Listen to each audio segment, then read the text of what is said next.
क्या आपने कभी सोचा है कि एक मिडिल क्लास परिवार के लिए 4 लाख रुपए क्या मायने रखते हैं? यह सिर्फ एक आंकड़ा नहीं है, यह एक पिता की बरसों की बचत है, एक मां की गिरवी रखे गहने हैं, ये एक परिवार की रातों की नींद और उनके सुनहरे कल की उम्मीद है।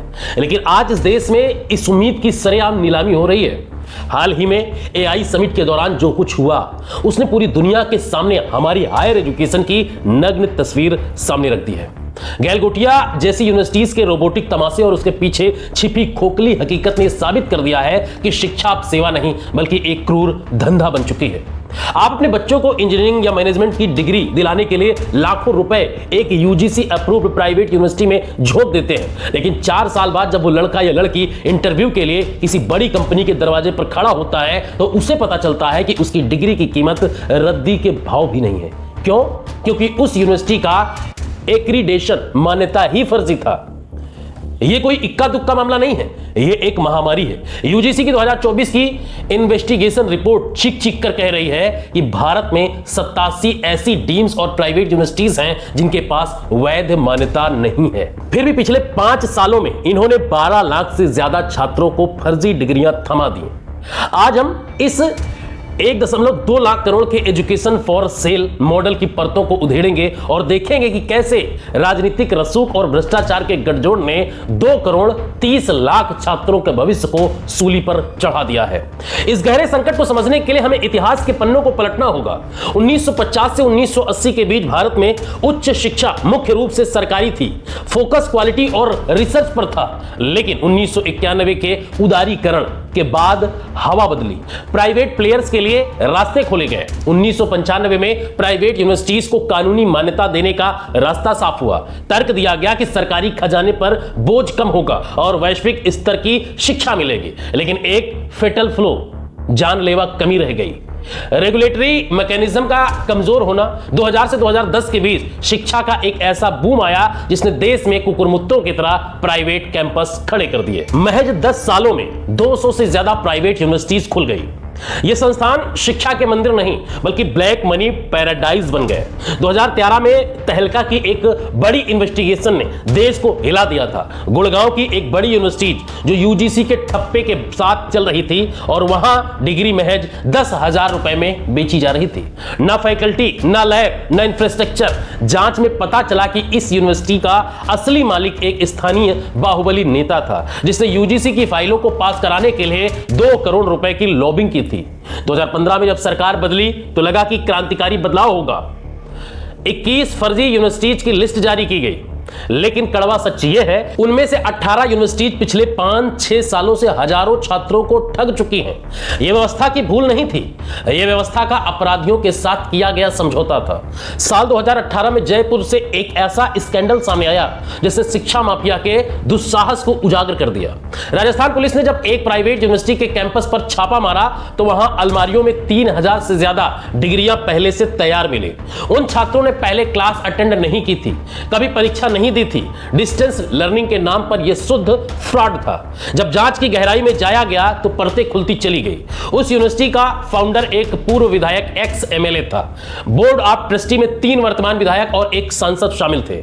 वाइस चांसलर एक रिटायर्ड ब्यूरोक्रेट था जिसके राजनीतिक संबंध थे। सबसे चौंकाने वाली बात यह थी कि उस यूनिवर्सिटी को यूजीसी की मान्यता सिर्फ इसलिए मिली थी क्योंकि इंस्पेक्शन टीम की खातिरदारी के लिए और उनके हाथ गर्म करने के लिए 40 लाख रुपए कैश दिए गए थे। यह एक एजुकेशन माफिया का सुव्यवस्थित स्ट्रक्चर है। इसकी पहली लेयर पॉलिटिकल एंटरप्रेन्योर नेता जो जानते हैं कि शिक्षा में सबसे ज्यादा कैश फ्लो है। दूसरी लेयर है रेगुलेटरी कैप्चरिंग, यूजीसी, एआईसीटीई और स्टेट बोर्ड्स के भ्रष्ट अधिकारियों को पालना।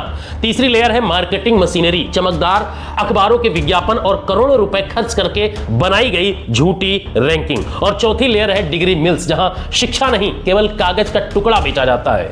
यह घोटाला सिर्फ इंजीनियरिंग या आर्ट्स तक सीमित नहीं है, यह आपकी जान तक पहुंच चुका है। 2023 में नेशनल मेडिकल कमीशन एनएमसी ने उत्तर प्रदेश के एक मेडिकल कॉलेज पर छापा मारा। वहां जो मिला वो रूह कपा देने वाला था।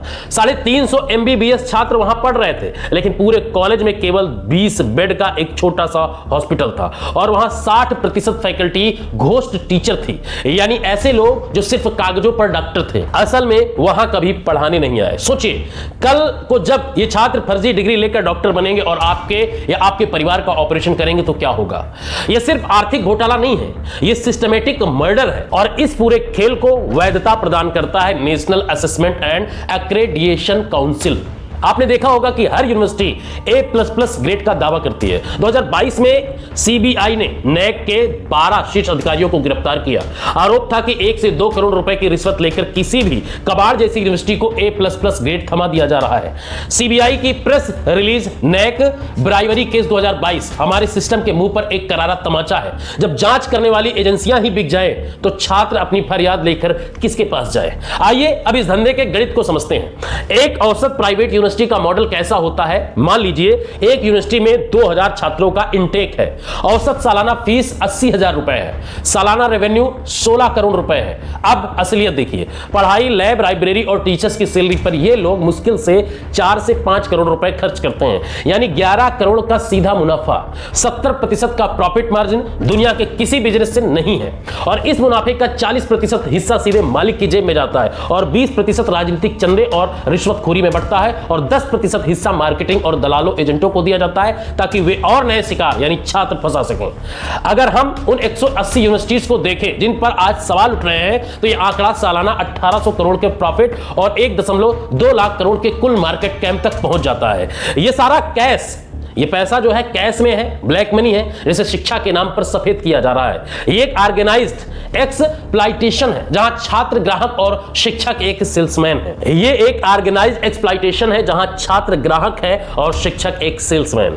अगर आज हमने इस नेक्सस को नहीं तोड़ा तो 2028 और 30 तक इस देश के हालात क्या होंगे। वर्ल्ड बैंक की रिपोर्ट और वर्तमान आंकड़े बताते हैं कि पिछले 5 सालों में 50 लाख से ज्यादा युवाओं के पास ऐसी डिग्रियां होंगी जो किसी काम की नहीं होंगी। बेरोजगारी का पहाड़ खड़ा होगा जिससे सामाजिक अशांति बढ़ेगी। भारतीय हायर एजुकेशन की वैश्विक क्रेडिबिलिटी खत्म हो जाएगी। जो अच्छी और ईमानदार यूनिवर्सिटीज हैं वे भी इस बदनामी की आग में जलेंगी। 2035 तक मिडिल क्लास परिवार अपने बच्चों को देश में पढ़ाने से डरेंगे। ब्रेन ड्रेन अपनी चरम सीमा पर होगा क्योंकि पैसा और टैलेंट दोनों विदेश भागेंगे। हम केवल AI समिट और डिजिटल इंडिया के नारे लगाते रह जाएंगे जबकि हमारी नींव में भ्रष्टाचार का दीमक लग चुका होगा। गलगोटिया के रोबोट की रील बनाकर उसे वायरल करना आसान है, लेकिन उस छात्र की आंखों में देखना मुश्किल है जिसकी 4 साल की मेहनत एक फर्जी एक्रीडेशन ने बर्बाद कर दी, एक फर्जी तरीके के सिस्टम ने बर्बाद कर दिया है। इस सिस्टम को बदलना नामुमकिन नहीं है, लेकिन इसके लिए राजनीतिक इच्छा शक्ति की जरूरत है। सबसे पहले हर यूनिवर्सिटी का मैंडेटरी एनुअल फिजिकल और फाइनेंशियल ऑडिट होना चाहिए। यह ऑडिट केवल कागजों पर नहीं बल्कि थर्ड पार्टी एजेंसियों द्वारा जमीन पर होना चाहिए। दूसरा कि सरकार को एक real time student feedback portal बनाना चाहिए जहां छात्र अपनी पहचान गुप्त रखकर यूजीसी को सीधे शिकायत कर सके और उस पर 30 दिन के भीतर कार्रवाई हो। तीसरा कि हर यूनिवर्सिटी के असली मालिक, बेनिफिशियल ऑनर्स और उनके राजनीतिक संबंधों का सार्वजनिक खुलासा होना चाहिए। और चौथा सबसे महत्वपूर्ण है प्लेसमेंट डेटा का कड़ा वेरिफिकेशन। अगर कोई यूनिवर्सिटी 100% प्लेसमेंट का दावा करती है तो उसे उन कंपनियों की लिस्ट और सैलरी स्लिप का सबूत देना होगा। यदि डेटा गलत पाया जाए तो तुरंत यूनिवर्सिटी का लाइसेंस रद्द होना चाहिए और भारी जुर्माना लगना चाहिए। हम कब तक इन पैसा छापने वाली मशीनों को अपने बच्चों का भविष्य बेचने देंगे।